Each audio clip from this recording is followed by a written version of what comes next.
Hai guys, welcome back to Amanda Story. Pastinya hanya di Komando Channel. Gak bosan-bosan aku mau ngucapin makasih buat kalian semua yang udah ngeklik video ini. Aku harap kalian happy terus ya, kayak aku selalu happy.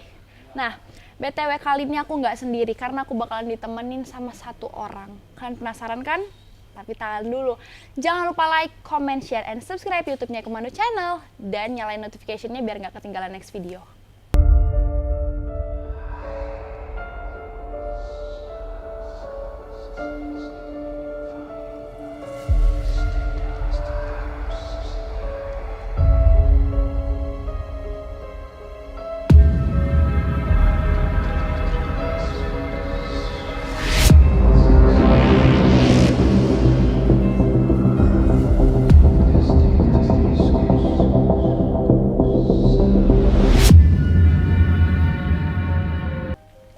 Nah, hari ini tuh aku mau berbagi cerita ke kalian semua tentang sebuah pekerjaan yang nggak semua orang bisa ngelakuin, termasuk aku juga kayak nggak bisa ngelakuin hal itu karena ekstrim banget guys, menurut aku ya. Nah, kalian pasti udah biasa kan dengar kata-kata perias pengantin, tapi kali ini kita bakalan ngobrolin tentang perias jenazah guys. Yap, make up jenazah kali ini pekerjaan yang salah satu ini sering banget membuat para make up jenazah mengalami banyak kejadian-kejadian di luar logika loh guys. Dan banyak bersimpang siur cerita-cerita aneh dari para make up jenazah. Nah, ada yang menceritakan jenazah tuh kadang nangis tiba-tiba, terus jenazah tiba-tiba bergerak, bahkan ada jenazah yang mandiri. Mandi sendiri guys maksudnya. Gokil nggak sih jenazah mandi sendiri kayak gitu? Gimana ya ceritanya? Oke guys, daripada kita penasaran semuanya, seperti biasa untuk menjawab rasa penasaran kalian, terus aku. Oke guys, sekarang udah ada Kak Juliawati. Halo.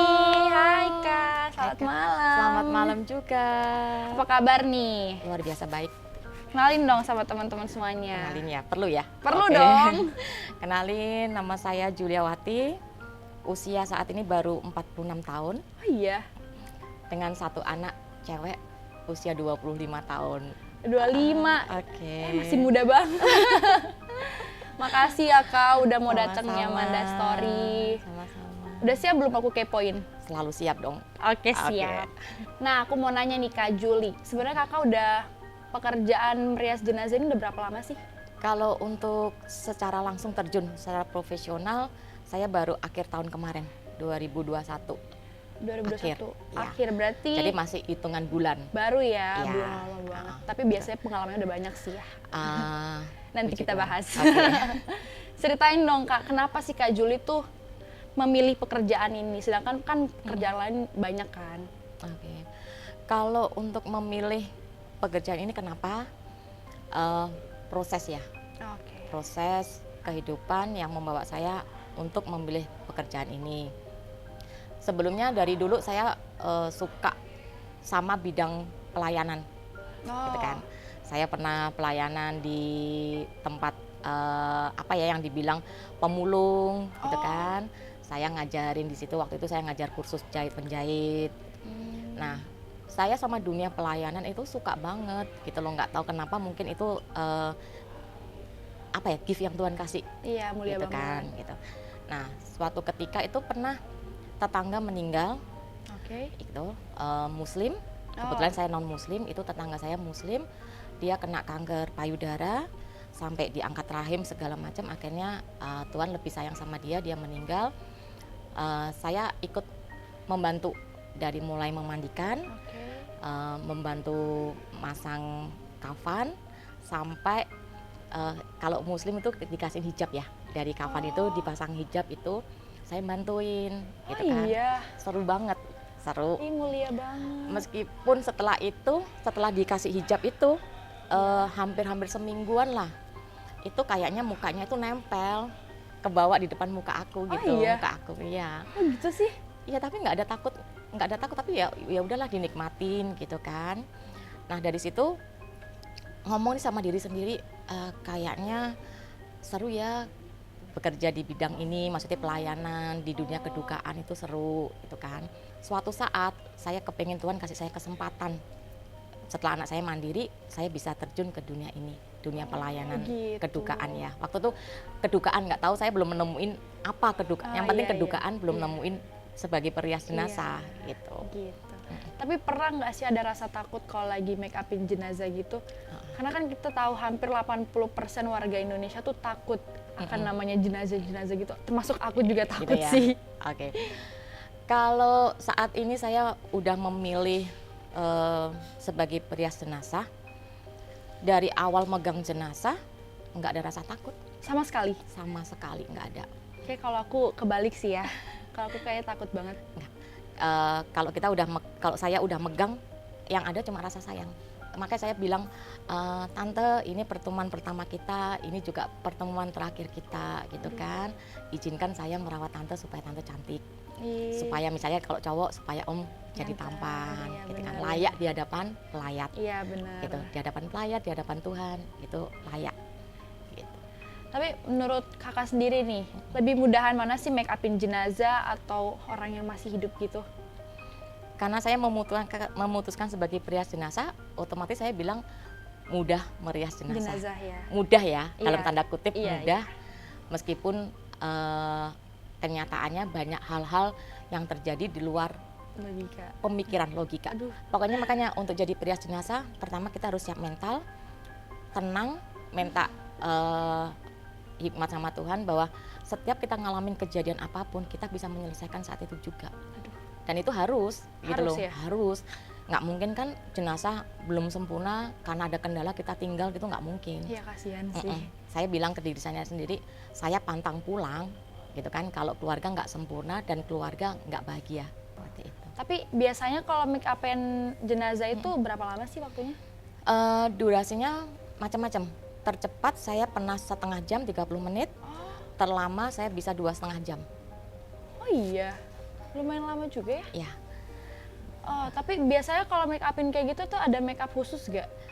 Untuk produk yang kita pakai Iya. nggak ada, sama seperti yang dipakai kita yang masih bernafas.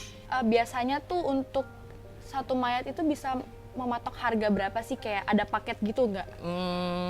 Kalau harga itu lebih ke ini ya, lebih ke kita pakai produknya apa gitu kan.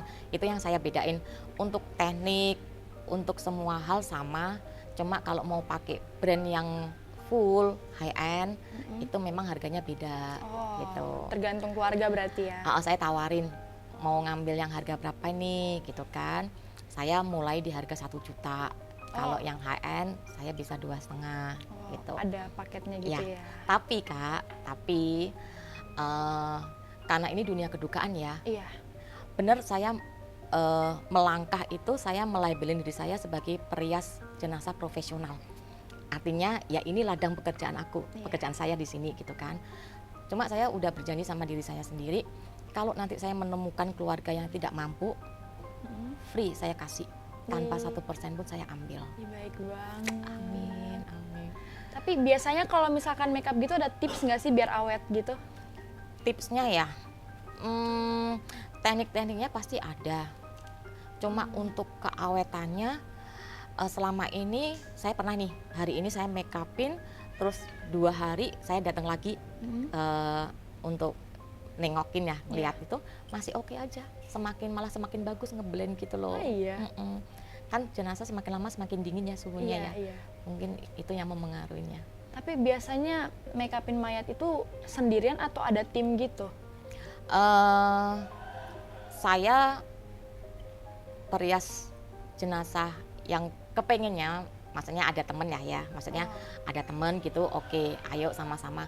Cuma kalau memang nggak ada temen saat itu juga, saya berangkat sendiri.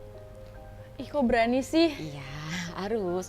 Kalau kita udah komitmen, apapun yang terjadi, nggak mungkin dong, aku nggak ada temen, jangan aku nggak ambil orderan ini, nggak boleh. Nggak boleh. Kalau kita udah menyerahkan diri kita, maksudnya kita udah komitmen kerja di sini, ya udah apapun yang terjadi, meskipun dipanggil pagi, tengah malam, subuh, ada temen nggak ada temen, tetap berangkat. Tapi biasanya make upin kayak gitu tuh ada tugas lain nggak selain make upin doang? Ada, pernah dapet disuruh sama pihak keluarga sekalian mandiin. Oh, bisa ya? Mandiin, masangin baju sama ngerias. Bisa nggak bisa, harus bisa. Tapi itu masuk ke paketnya nggak? Pasti ada. Oh, ada maksudnya, paket lagi ya? ya? Oh, gitu. Ada casnya lebih lah gitu kan. Cuma saya juga komunikasiin ke pihak keluarga, Kak ini kalau misalnya keluarga keberatan ini oke, nggak apa-apa gitu loh. Oke. Saya nggak terlalu memperhitungkan materi. Iya. Yang penting saya bisa melayani Membantu. yang meninggal ini, Iya. itu udah kebahagiaan tersendiri buat saya. Baik banget. Tapi biasanya kalau make up kayak gitu ada ruangan sendiri atau gimana? Oke. Tergantung jenazah yang kita layanin ya. Iya. Kalau dia meninggalnya di rumah, ya pasti di rumah dengan banyak keluarga, ya kan. Kalau saya dipanggil pihak rumah duka, selama ini di rumah duka itu, yang kebetulan rumah sakit ada rumah dukanya, ada pegawai lainnya yang nemenin saya. Oh, Terkadang kalau yang rumah duka aja pernah saya cuma berdua, bukan berdua sama temen ya, berdua sama yang meninggal. si tante ini. Aduh. Berdua aja. Berdua doang. Iya. Pernah nggak sih ada yang komplain gitu tentang keluarganya mereka? Komplain untuk riasannya? Iya. Komplain untuk riasannya, puji Tuhannya enggak. Enggak. Bagus dong. Karena kalau bagus relatif lah ya. Iya. Cuma standar bagusnya saya, misalnya standar bagusnya saya itu dari penilaian pihak keluarga, bukan orang lain. Oh iya. Jadi gini, pada saat saya kerja gitu kan, nanti setelah hampir 80% gitu saya pasti panggil pihak keluarga. Misalnya kakak gimana sama make up-nya, Ada yang kurang apa nggak gitu? Oh, iya, gitu benar. kan. Jadi saya memang memilih warna itu yang aman dulu. Oh, iya. Aman dulu. Lipstiknya juga saya cari warna yang aman. Kadang belasannya merahin dulu kak, lebih merahin, oke saya tambahin. Kak lipstiknya request dong kasihnya merah darah, oke. Merah. Kadang ada semasa hidupnya mama aku suka merah, Iya, yang merah iya, ini iya. seger. Nah lebih mudah kita tuh menambah daripada mengurangin. Oh iya, benar. Ya makanya kalau 80% itu saya memang cari yang aman dulu, yang warna-warna yang aman gitu. Nanti setelah pihak keluarga minta ini baru saya ikutin. Dan itu membuat pihak keluarga bahagia. Tapi selama di profesi ini pernah nggak sih ada kejadian-kejadian aneh gitu yang nggak diterima di logika kita? Banyak dong. Sampai diganggu sama Banyak jenazahnya dong. pernah? Banyak dong. Ih, nggak mau sih kalau aku nggak mau. Ya. Seru itu. Itu Iya, seru. bagi Kak Juli Oke, mungkin iya. seru. Seru ya. Enggak. Kalau kejadian yang di luar nalar ya, logika ini kenapa kok bisa seperti ini tuh ada.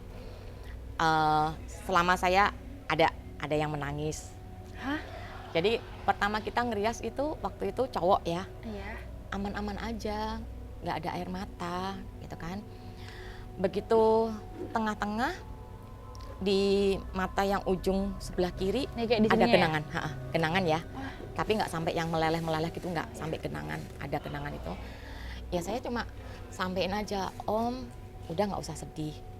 Saya dalam hati ya, Iya. karena saya bukan tipe orang yang suka membuat heboh suasana. Iya. Yang keluarga tahu, saya akan berusaha sedemikian rupa supaya keluarga tuh nggak tahu gitu loh. Karena mereka lagi berduka, terus nanti kelihatan papahnya almarhum ini sedih, nangis, juga, iya. kan pasti tahu lah ya kebayang Iya. gimana perasaannya gitu kan. Aduh serem banget. Kayak kalau aku lihat nangis gitu kayak aku kabur deh. Jangan dong, nanti omnya nggak jadi ganteng Iya, nanti, tapi aku kasihan. takut. Itu masih ada lagi kak, kayak yang apa ya, terkadang saya juga merasa heran ya, kenapa ada kejadian foundation itu nggak mau nempel. Nggak keblend gitu? Nggak mau nempel sama sekali. Kadang kalau kita misalnya pada umumnya ya jenazah itu kita aplikasikan kan langsung nempel tuh. Yang enggak, jadinya tuh sebelang-belang. Kok gitu sih? Nggak tahu, makanya aneh ya Aneh. gitu, aneh. Tapi kan kita nggak bisa langsung angkat tangan nyerah gitu kan, nggak mungkin iya, ya. Kita tinggalin omanya seperti itu kan nggak mungkin. Iya pasti sih, kasihan juga. Kalau kayak gitu sih, saya cuma bisanya apa? Saya pegang tangannya si oma, saya ngajak ngobrol, Oma, ayo Oma, saya di sini kan kepingin buat Oma cantik, supaya Oma sempurna di hadapan pelayat, di hadapan keluarga, di hadapan Tuhan terutama. Bantuin aku ya, bantuin saya gitu kan. Udah Kak, di salah satu sisi kita ngajak ngobrol si oma jenazah ini, kita juga minta hikmat ya sama Tuhan. Itu yang terpenting, karena kadang udah di luar kemampuan kita cuma bisa ngandalin Tuhan kan, Iya. gitu kan. Percaya nggak percaya, kita bisa nemuin cara gitu loh. Bisa nemuin cara supaya itu foundationnya kita udah coba berkali-kali. Waktu itu sempat saya hapus. Oh iya, Iya, dilap karena- lagi gitu. Iya, karena kan jelek. Jadi kayak manusia itu kayak ngeblok gitu loh, nggak rata warnanya. Oh, Kan kalau diterusin pasti jelek. iya pasti. Jadi kita hapus lagi, kita coba nggak bisa. Coba setelah pegang tangan oma, setelah kita berdoa minta hikmat Tuhan, ada cara bisa nempel seperti itu. Tapi pernah nggak ngalamin kayak jenazah tiba-tiba gerak gitu? Atau Belum. melek? Eh, Kalau meleknya gini, misalnya ketutup, mungkin karena kita ngeblend foundation dia jadi kebuka, ya udah kita rapetin lagi. Gimana kayak gitu. rapetinnya? Ya kita tekan aja sambil ngajak ngomong aja. Oh, iya? Ya mau ya. Cuma buat saya sih nggak serem ya. Ya mungkin apa karena gerakan kuas kita itu membuat kelopaknya kebuka atau apa gitu. Serem ih. Ah, enggak. Lagi Sekali-sekali mana perlu sih? ikut kali ya. Enggak. Enggak mau. Tapi ada nggak sih kayak brand-brand gitu yang endorse kakak buat make upin pengantin? Pengantin jenazah ya. Iya. Kok pengantin sih? Maksudnya Pengantin jenazah. Iya. Oke. Untuk saat ini belum ada. Oh, Amanda iya? barangkali mau? Ah, Atau makasih. penonton, pemirsa atau siapapun mau endorse, silakan terbuka lebar gitu. Endorse gitu. Terima kasih sebelumnya. Ya, kayak seru juga deh kalau ada endorse kayak gitu kan. Oke. Sebenarnya berapa sih jumlah jenazah yang kakak udah make upin dari yang paling gampang sampai yang paling susah deh gitu? Kalau saya nggak terlalu ngitung berapa jumlahnya, tapi dari awal saya kerja sampai sini kurang lebih udah puluhan. Udah banyak ya. Udah puluhan jenazah. Ih. Yang tergampang itu kalau kita nemuin jenazah cowok tapi nggak ada luka sama sekali di wajahnya. Oh, yang sempurna Jadi yang gitu ya. sempurna itu mudah banget. Kalau cowok kan make upnya Simple. simple gitu kan, paling kita buat yang pucat jadi masih seger lah. Iya. Jadi masih kayak tidur. Tapi kalau cowok tuh pakai lipstick juga nggak sih? Ada. Oh, Bukan, iya. kalau saya biasanya nggak pernah pakai lipstick, lebih ke pakai blush on. Oh. Jadi biar nggak terlalu kelihatan Iya, menduk gini. banget ya. Jadi cuma merah-merah semu-semu Oh, merah iya, gitu iya. aja, biar seger kayak orang hidup gitu. Oke. Terus kalau yang paling susah sama yang tadi? Ya, Oke. yang dia kena kanker saluran pernafasan ya. Oke. Wajahnya itu harus hilang setengah. Hilang setengah maksudnya? Iya, udah luka, udah hilang. Oh. Saya nggak tahu seberapa parahnya hilangnya karena dari rumah sakit udah diperban. Gitu Oh, kan. diperban. Ditutup perban dan pihak rumah sakit itu udah pesan jangan dibuka gitu loh. Mungkin takutnya itu lukanya basah dan lebar, takutnya cairannya masih keluar kan. Meskipun diformalin pun hal itu masih memungkinkan untuk terjadi kayak gitu. Jadi terus waktu itu ada pertentangan lah, pihak keluarga bilang ke saya, tolong dong perbannya kan putih, tolong disamarkan supaya sama kayak kulit Oh. riasannya, Iya, iya. harus kita foundationin kan. Tapi dari pihak rumah duka yang memandikan itu, dia bilang ke saya, jangan, nanti kalau kamu ini nanti keluar cairannya lebih repot, gitu. Jadi biarin putih aja, gitu kan. Itu kan jadi pertentangan. Iya, Karena ada bingung. pertentangan ini, saya tetap pegang yang requestan keluarga. Keluarga. Mau nggak mau, buat saya kebahagiaan keluarga itu perlu. Iya, Buat bener. saya tuh wajib saya ikutin, saya wujudkan. Jadi sambil ngerias gitu kan, saya coba perban yang mulai dari terpinggir, paling pinggir saya coba, itu pun tanpa tenaga ngaplikasiinnya. Berarti emang lembut banget ya? Iya, kayak kita apa sih kalau orang ya sambil diawang-awang gitulah, jangan ditekan. Iya. Lama-lama ya puji Tuhan akhirnya tercover semuanya. Oh iya? Iya, pihak keluarganya bahagia banget, seneng gitu loh. Tapi nggak ada yang Jadi, keluar kan? Nggak ada, puji Sama Tuhannya sekali. aman, sama Oke. sekali. Aku pernah dengar nih, ada satu cerita yang dimana katanya ada jenazah yang bisa mandi sendiri. Maksudnya gimana? Menurut Amanda gimana? Masuk kamar mandi gitu ya? Iya, aku kira yang kayak gitu. Gitu ya. Iya. Saya pengalaman saya sih belum pernah, tapi kalau mungkin teman-teman seprofesi saya pernah ada yang mengalami itu, ya saya nggak tahu. Saya juga karena belum pernah ngalamin sendiri ya gimana ya, saya juga sama kayak Amanda gitu Iya. kan, bingung gimana bisa mandi sendiri, apakah dia bangkit, turun, jalan ke kamar mandi atau gimana Aku kira gitu. tuh yang kayak dia sebelum meninggal tuh Mm-mm. kayak mandi dulu, terus kayak udah mensucikan dirinya sendiri gitu loh. Aku kira yang kayak gitu. Oh, bisa pemikiran seperti itu bisa Iya juga kan? sih, Jadi dia mandi bisa. dulu, terus ya udah mau tidur kali, Uh-uh. ya udah meninggal. Mungkin gini, kalau yang seperti Amanda utarakan, Ya. saya pernah ngalamin tuh ada si oma meninggal di rumah kan. Oke. Karena meninggal di rumah dan keluarganya itu udah mayoritas Muslim Oke. kayak gitu kan. Berarti kuku berarti dipotong juga gitu ya? Kalau kuku karena kalau kuku rapi nggak, jadi nggak dipotong. Oh, Maksudnya tapi kita kalau bersihin misalkan ada aja. kotoran gitu? Ya kita bersihin. Oh, dibersihin. Sampai sikat gigi pun kita lakukan. Kita sikat gigi, lidahnya kita bersihin gitu kan. Udah, jadi buat kita tuh jenazah itu kan yang mau kembali ke Tuhan dia harus keadaan bersih. Gitu loh. Kita coba keluarin maaf misalnya kotoran yang dari bawah kita coba tekan keluar, kita keluarin sedemikian rupa. Nah, saya mau bercerita di sini tadi kan menyambung yang Amanda bilang, saya kira Iya, mandi aku itu kira sebelum mandi. meninggal Iya, udah mandi iya. dulu kan. Nah ini saya udah dorong-dorong, si oma nggak ngeluarin kotoran sama sekali. Oh iya. Nah kemungkinan, mungkin ya kita kalau mau bicara positif atau bicara ini mungkin sebelum meninggal oma itu sudah keluarin dulu kotorannya. Gitu kan, udah keluarin kotorannya. Mungkin oma tahu lah ya, oh ini saatnya nggak lama lagi. Jadi kalau menyambung yang Amanda yang tadi itu Iya. seperti itu.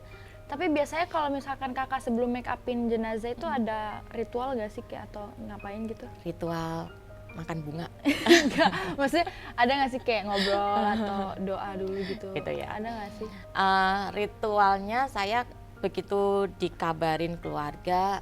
Nah saya kalau di mobil selama perjalanan saya sambil nyetir, saya sambil doa. Oh iya.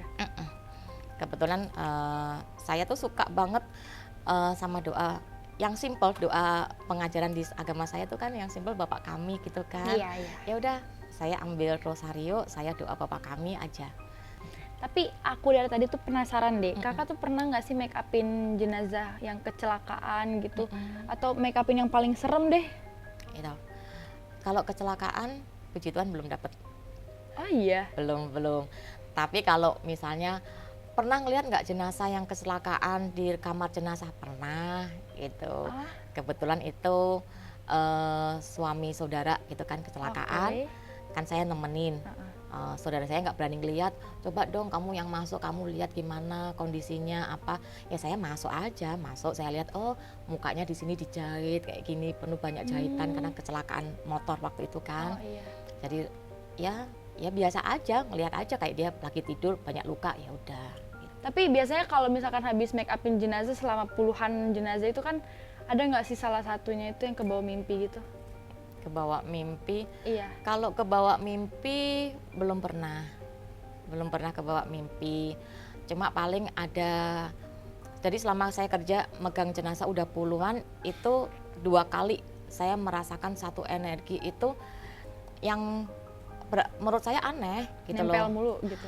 Bukan nempel ya, jadi kayak gini, kalau misalnya kita takut, pasti takut kan pada saat kita kerja itu takut, ya kan? Iya, Nah, pasti. manusia tuh kalau takut biasanya jantungnya berdetak gitu Manusiawi, kan, itu nggak ada. Jadi saya udah selesai pulang, saya nyetir, tiba-tiba aja jantung itu detaknya kencang banget, gitu, berdetak kencang gitu kan.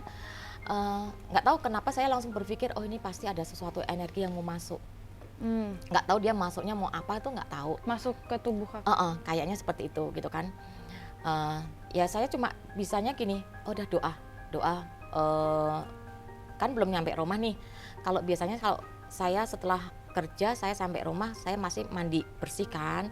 Nah karena masih di perjalanan kan saya belum bisa melakukan hal itu. Jadi untuk meredam energi itu saya cuma bisa doa. Lama-lama puji Tuhan lama-lama itu mereda. Nah itu 2 kali saya mengalami hal itu. Suatu ketika nih ada kesempatan saya syuting ada pihak apa supranatural gitu Oh ya. iya, supranatural. Supranatural. Saya iseng-iseng nanya gitu loh, nanya kira-kira itu energi apa gitu menurut supranatural ini gitu Oke. kan. Dia menjelaskan energi ini itu arwah dari yang kamu layanin tadi, dan kebetulan arwah ini tuh meninggalnya tuh nggak wajar, dan dia tuh mau masuk ke kamu, mau ngajak komunikasi, mau berterima kasih dan mau ada yang disampaikan Oh. kayak gitu. Tapi karena ini menurut supranaturalnya, Iya. bukan saya ini ya Kak, tapi karena kamu ada yang jagain, itu nggak sampai, dia nggak bisa masuk. Dia langsung dihalangin gitu ya. Iya. Tapi mungkin dari pekerjaan kakak ini ada nggak sih salah satu dari mereka yang ngegangguin keluarga kakak atau suami, anak? Jadi ini ya. Aduh, aku takut.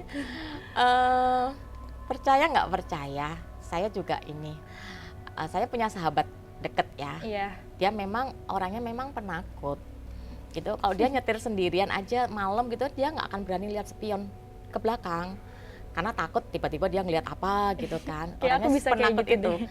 Kalau saya kan malah saya liatin kira-kira ada apa ya, dia nemenin apa enggak gitu kan. Nyari ya. Iya gitu, bukan nantangin ya, cuma kalau ada ya saya sapa, hai Oke. tante, hai kak gitu. Oke.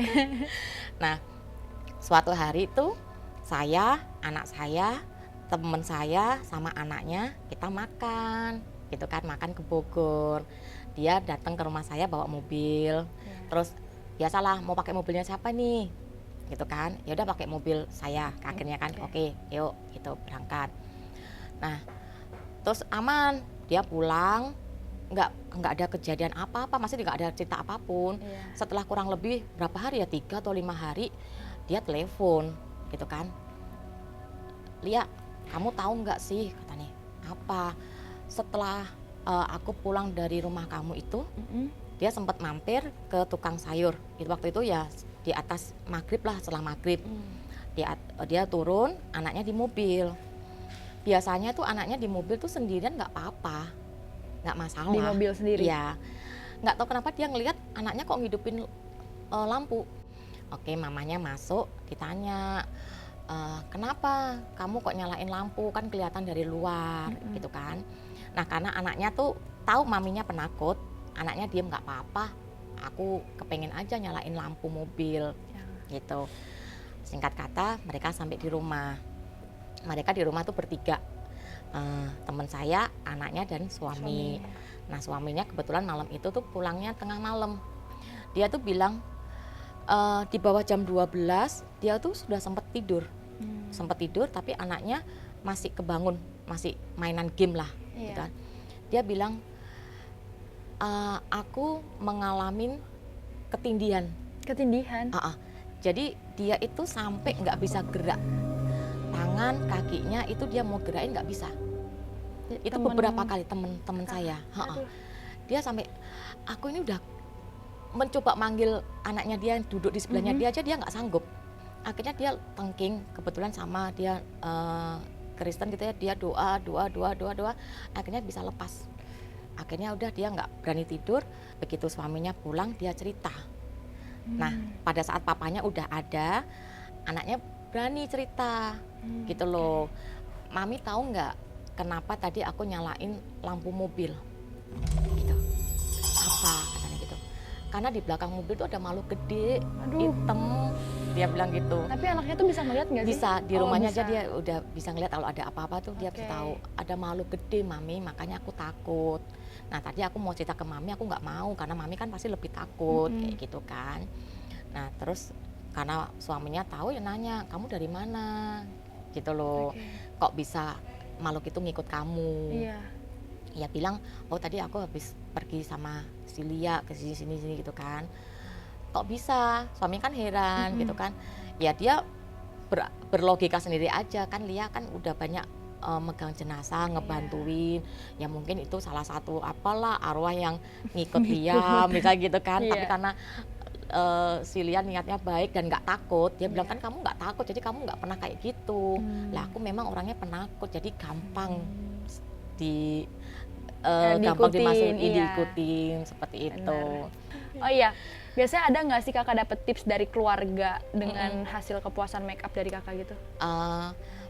Kalau saya bilang bukan tips ya, karena gini, saya melabelin diri saya itu perias jenazah profesional ya. Maksudnya Iya. profesional itu yang memang saya kerja di Iya. dunia ini, saya cari uang misalnya Ya, gitu harus kan. bertanggung jawab dengan Iya, kerja ini. gitu kan. Tapi kalau saya menemukan keluarga yang tidak mampu, ya kan, nggak apa-apa, saya tetap layanin meskipun 1% pun nggak dibayar, saya nggak apa-apa. Memang nggak ngandalin tips sih, karena kita udah profesional ya, keluarga udah misalnya begitu pertama ngubungin saya, dia langsung tanya, "Kak, kirim PL dong, price listnya berapa?" gitu kan. Oke, saya kirim. "Oh Kak, aku mau yang ini ya Kak." Oke, saya berangkat kayak gitu. Oh, tapi untuk jadi make up jenazah ada persyaratan khusus gak sih kayak gitu? Persyaratan khusus yang gimana? Oh, Iya. maksudnya misalnya pendidikan gitu kan. Enggak lah, Emang nggak ada? enggak ada. Cuma komitmen aja. Komitmen ya komitmen sama nyali ya. Nyali sih. Iya, lebih ke mental, Iya. siap mental. Iya. Karena kadang nggak mudah Kak, kita terkadang ada pihak keluarga yang nungguin tuh, ya kan? Sambil nungguin kadang ada kita lagi make up keluarga A, jangan gitu dong, aku mau yang ini, misalnya gitu. Iya. Tapi anaknya bilang nggak apa-apa, nggak apa-apa. Jadi mereka saling Jadi debat mereka debat ya. sendiri. Jadi kakaknya juga bingung. Iya, tapi saya patokannya gini, siapa yang ngubungin saya, ya itu yang saya Oh ikutin, iya. gitu loh. Oke. Jadi kalau mental kita nggak kuat, kan kita bisa kayak down ya, Iya. bingung sendiri Iya, atau bener. apa gitu. Jadi berusaha tenang. Jadi siapapun yang mau nungguin, siapapun yang mau ngeliat, pihak keluarga yang mau ngeliat, saya enjoy aja, saya tenang aja. Nih, tapi biasanya kalau sebagai make up jenazah itu ada nggak sih persaingan gitu? Pertanyaannya serem banget ya. Kalau saya pribadi, saya nggak pernah menganggap persaingan. Iya. Dari dulu sebelum merias jenazah kan saya pernah usaha ini gitu ya. Kalau misalnya saya punya ide mau jualan ini, nanti ada temen atau kenalan atau tetangga yang ngikutin jejak saya selalu bilang, oh yaudah nggak apa-apa ambil. Saya tak berpikir lagi untuk pekerjaan yang lain, apa yang bisa saya lakukan. Nah, pada saat merias jenazah, kalau dibilang persaingan, saya pribadi saya nggak mau bersaing sama siapapun kecuali sama diri saya, bersaing untuk saya semakin lebih baik. Tapi kalau untuk teman-teman yang sejawat atau teman-teman seprofesi, saya nggak pernah menganggap itu saingan. Karena kembali lagi Kak, ini kita kerja di dunia kedukaan. Kalau kita bisa memahamin ini dunia kedukaan loh, gitu loh. Ini pelayanan loh, gitu kan. Kenapa harus saingan? Harusnya kita bersatu, membantu sama-sama melayakan jenazah. Mungkin karena saya latar belakang saya orang Jawa, kalau saya ada teman yang lebih senior, saya pasti datangin. Saya pasti maksudnya gini loh, Kak, permisi ya Kak, ini saya mau kerja di bidang ini juga, saya izin, maksudnya gitu loh. Saya saya senang sebagai misalnya saya pendatang terus dirangkul sama senior itu seneng banget gitu loh. Jadi nggak pernah, oh saya baru pendatang nanti yang senior saya iniin atau apa, enggak. Nggak pernah. Jadi ayo kalau bisa kakak misalnya ada kerjaan yang nggak terhandle, saya bisa bantuin, ayo gitu loh, sama-sama. Benar, gitu iya. Kak, sama-sama. Saling bimbing ya. Iya. Tapi gimana sih perasaan kakak sebelum dan sesudah sekarang sebagai perias jenazah tuh? Sebelum Dan sesudah? sesudah jadi perias. Yang saya rasain setelah jadi perias lebih sabar. Lebih sabar, mau dihantam kata-kata apapun, oh iya oke. Mau diginiin, mau dijatuhin atau apa, oh iya oke. Karena mungkin kita udah terbiasa ngadepin jenazah ya. Kalau kita ngadepin jenazah pun kita nggak tulus, kita nggak akan bisa. Iya benar. Gitu loh, beda gitu. Makanya kata kalau kita megang jenazah itu ya kita harus menekankan selain kasih, ketulusan. Gitu loh, harus ketulusan, bener-bener tulus. Jadi itu berdampak sama kehidupan saya lebih apa ya, ya lebih oke, mau ngomong apa, ada orang ngomong ini itu saya udah nggak mau ambil pusing, nggak mau saya ladenin gitu loh. Udahlah, saya mau jaga hati, jaga pikiran, jaga sikap supaya saya itu selalu dapat kemudahan kalau saya kerja megang jenazah. Gitu loh. Jangan dikira ini arwah orang meninggal, dia nggak tahu. Malah itu dia, kalau saya bilang meskipun ini udah nggak bisa gerak, jasadnya nggak bisa gerak, tapi dia ada di sekeliling kita. Oh iya, emang Bisa ada ya? ngerasain. Maksudnya kita tulus atau enggak tuh pasti mereka bisa ngerasain gitu loh. Kalau memang pihak keluarga yang menghubungin saya ya apa ya, itu memang udah Tuhan rencanakan buat saya yang megang jenazah itu. Saya menghargain misalnya, oh jenazah ini dipegang si A, si B, seneng. Yang penting jenazah itu kan layak, siapapun yang megang saya nggak apa-apa gitu loh. Kalaupun saya yang megang, ya sama lah ya, maksudnya kita fokusnya yuk ke jenazah aja, jangan ke persaingan, jangan mikirin urusan perut, itu udah Tuhan yang atur gitu loh. Iya benar, rezeki udah diatur sama Iya Tuhan. betul. Pesan-pesan dong buat Amanda Story semuanya. Oh, pesan-pesannya ini, kalau misalnya ada teman ya kan, mungkin yang tertarik untuk kerja di bidang rias jenazah, ayo nggak apa-apa. Yang penting tadi yang seperti saya singgung ya, mentalnya, niatnya dulu dikuatin, tujuannya apa. Kalau menurut saya kalau tujuannya untuk cari materi, coba direnungkan lagi gitu kan. Sebisa mungkin tujuannya utama itu pelayanan, kasih. Soal materi tuh Tuhan udah sediain materi buat kita kok, kita nggak akan pernah kekurangan kalau kita melayani saudara kita dengan baik. Iya. Keci mungkin tertarik? Nanti bisa dipromoin ya. Tadi kalau kembali lagi tadi yang kalau misalnya ada panggilan untuk jadi prias jenazah, ya itu ya niatnya, tujuannya dulu di apa ya, dibenerin lah, maksudnya jangan materi. Terus kalau misalnya ada ini nih, saya mau mencoba mengurangi persepsi atau mengubah persepsi yang salah di sekitar kita, bahwa gini, makeup jenazah itu nggak penting lah. Sekarang ini masih orang pada umumnya masih mementingkan makeup pengantin, ya kan? Iya pasti. Kalau makeup jenazah mereka kadang udahlah meninggalnya kayak gitu aja lah, gitu kan, ngapain harus keluar uang lagi, gitu kan? Gini, Kak, gitu kan. Kalau maaf ya, kalau makeup pengantin pada saat kita jadi pengantin itu bukan kejadian seumur hidup sekali. Maaf ya, maksudnya kan ada beberapa yang punya kesempatan menikah lebih dari satu. Iya benar. Tapi kalau orang meninggal, ya udah sekali, ya kan, sekali seumur hidupnya benar-benar dia. sekali doang. Nah, kenapa pada saat menikah kita bisa heboh, makeupnya dipikirin sedemikian rupa, harus yang baik, harus cari MUA yang baik. Kenapa pada saat keluarga kita yang meninggal, kita nggak kasih yang terbaik di saat hari terakhirnya? Iya. Itu yang kadang yang bikin sedih gitu loh.